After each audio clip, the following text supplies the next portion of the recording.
It is a big idea, a new world order.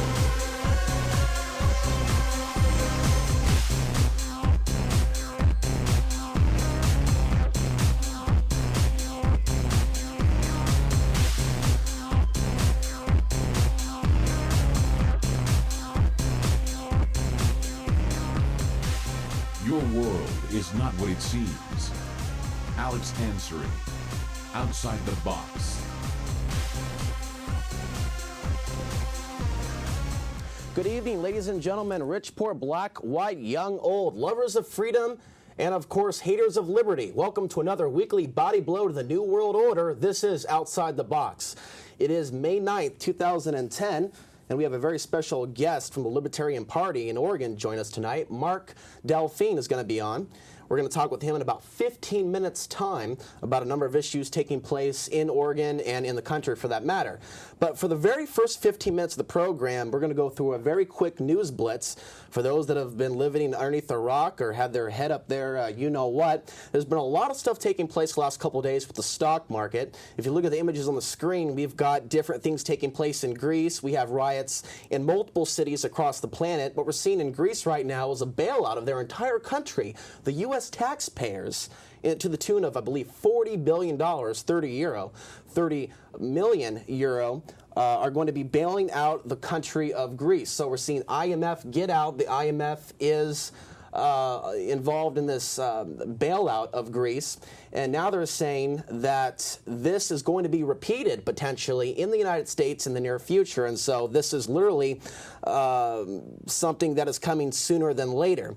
Now, we see in this report, majority of Greeks support more protests. There's a lot of conflicts right now in the streets between the people and the riot police in Greece. We're seeing a lot of families protesting with pots and pans. This isn't just an anarchist protest. These are the people taking it to the streets, using their voice as their ultimate weapon of choice. And so things are moving very, very fast. Now, what we saw a couple days ago was a potential repeat of what took place in 2008, although the plunge protection team literally leaped into action to prevent a fallout crash. But we saw the Dow Jones drop 999 points. Ironically, it dropped 777 points for some strange reason in 2008. And so we are taking a look at this story, what really took place. We're seeing the mainstream media saying it was an accident, it was a glitch. But the reality is you're not really getting any answers. And so what we're going to do, Bill, is we're going to go ahead and play track 1 on the DVD. And what this is audio of what was going on the New York Stock Exchange floor. Listen to the panic.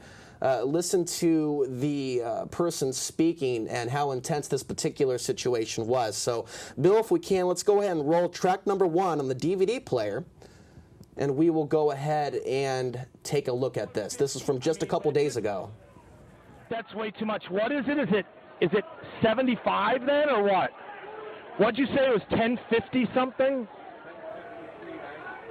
1053. So 90 handles? That's too much. Right. That's way too much. 40 even bid here now, guys. 40. You're talking about 1,000 Dow points. You know, it's just too much. 13 even bid here now. Once again, I'm at 13 even bid now. 13 ounce are trading right now. All right, guys. Sorry about that. There's nothing I can do about that, guys. Once again, on it for you here in a big way. Paper came in. Huge paper sellers coming through here, guys. We got fast market up on the boards here once again. We have seen some big paper sellers coming in. It all started out up above around 38 even here now, guys. Talking about 25 handles of solid sell-side activity here, guys. They have just peased the limit down, and the S&Ps would be 1053 even. So we still have. Oh, now we're limited on time, but you get the point. They're literally gambling with their money. It's not any different than pulling the lever, going, "Come on, lucky 7, lucky 7." It's just like, let it ride. And truly, a lot of people are letting their stocks ride, but they're literally going on a highway to hell. If you go to the next track, Bill, track number 2, this is the official news report where they're trying to explain the mysterious sell-off of thousands, perhaps hundreds of thousands of shares of stock. Go ahead and play track 2. During a trading day ever. The Dow already down by close to 300 points, and then suddenly a 587-point free fall in just 5 minutes. Obviously, people are in a panic mode today.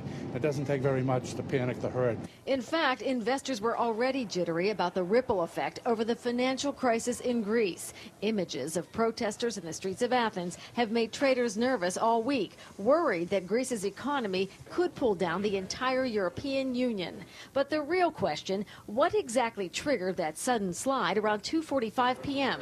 when Procter & Gamble stock dropped like a rock by $20 a share, when Apple stock dropped from $258 a share to $199, and when at the exact same moment, Accenture stock fell from $42 a share to a mere penny. All three stocks bounced back almost immediately. A lot of the rumors out there don't make a lot of sense to me. It's entirely possible that there was some sort of computer glitches. A lot of these large trading firms have computer models that do the trades so for them. you get an idea of what the official story is. It's a computer glitch. It was an accident, yes, and fire brings down a couple towers in New York on 9/11. Yes, believe the absurd, believe the insane. So your intelligence, basically, my intelligence, is being insulted by us being expected to believe that a computer glitch caused this sell-off of multiple shares of stock. Then all of a sudden, in a matter of, remember, the drop took place in about 3 to 5 minutes. Then all of a sudden, the plunge protection team jumps into action, and they bring it up a couple hundred points. And so you're going to see more things like this happen in the future. Now, this report here is very, very important. You ought to be aware of it. Banks bet against U.S. cities and states, graphic number 21. Amidst growing pessimism about the financial condition of U.S. cities and states, investors are increasingly buying financial instruments that essentially allow them to short sell or bet against cities and states. And this is according to the Wall Street Journal. So they're betting their hedges. They're betting on the idea of our cities going bankrupt, states going bankrupt, and of course they're going to be going bankrupt to the big banks. And these big banks that are betting against U.S. cities are some of the same banks that got all the banker bailout money. That's literally the tune of trillions. We're talking about J.P. Morgan. We're talking about Bank of America. We're talking about Citigroup. Now, in this next report, I have some comments about this. While economy crumbled, top financial watchdogs at the SEC surf for porn on the internet, according to a new memo. Now, this is really interesting because what it does is almost give them cover. Oh, they were surfing porn. Oh, they were whacking it all day long, 8 hours a day. The SEC officials, instead of realizing that this whole meltdown was staged, to even push a report out like this and say this is the reason, gives them cover, and it provides an excuse for why it took place in 2008, the big drop in the stock market. Now, we're briefly going to cover some other news pertaining to China, and next week we're going to be following up on some other things that we're not getting into tonight. But China is launching their own global TV news network. We see Al Jazeera, we see the BBC, we see CNN. Now we're going to get ready for China's perspective on their place in this new world order. So you have that report there. Next to that, we see this report. China will undertake greater global role. We also see in this report, China continues to outpace traditional U.S. export markets. And we also see in another report, Governor Ted Kulongoski is going to spend 15 days in Asia to boost international trade. With 9 months left in his 8-year tenure, the governor will lead a delegation to Japan, South Korea, mainland China, and Hong Kong. He's going to be leaving Portland May 15th and coming back on the 30th. Now, let's talk about Russia really briefly. Foreign troops join Russia's Victory Day parade. Troops from 4 NATO countries have marched for the very first time in Russia's annual parade to mark victory, their victory in World War II. Soldiers from Britain, France, and Poland and the U.S. marched alongside Russian troops through Moscow's Red Square. It was the largest display of Russia's military hardware since the collapse of the Soviet Union. There's actually a lot of anger as foreign troops join the Red Square parade.